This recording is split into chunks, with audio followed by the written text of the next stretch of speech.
100 दिवस 100 वर्कआउट जाणून घेण्याच्या या सिरीजमध्ये मी शोधत आपले स्वागत करतो. आज आहे दिवस दुसरा आणि आज आपण जोर कसे मारायचे व त्याचे फायदे काय आहेत तर याबद्दल माहिती जाणून घेणार आहोत. चला सुरू करूया.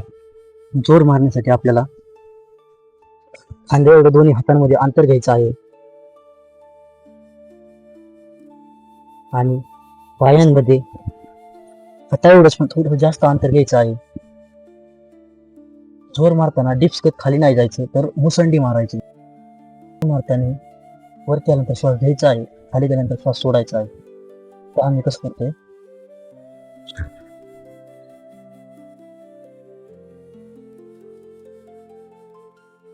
जोर मारल्यामुळे छाती, खांदे आणि पाठीचे स्नायू मजबूत होतात. जोर मारल्याने कॅलरी बर्न होतात, त्यामुळे वजन कमी होण्यास मदत होते. जोर मारल्याने हाडे मजबूत होतात. जोर मारल्याने दम लागल्यामुळे श्वसन प्रणाली सुधारते व फुफ्फुस व हृदय तंदुरुस्त राहते. जोर मारल्याने शरीर आकर्षक बनते. जोर हा असा एकमेव व्यायाम आहे जो पूर्ण अप्पर बॉडी ट्रेन करतो.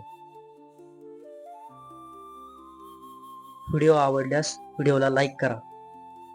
अशाच महत्त्वपूर्ण माहितीसाठी सतत फिटनेस या पेजला फॉलो करा. पुढील व्हिडिओ कोणत्या व्यायामाबद्दल पाहिजेत कमेंटमध्ये सांगा.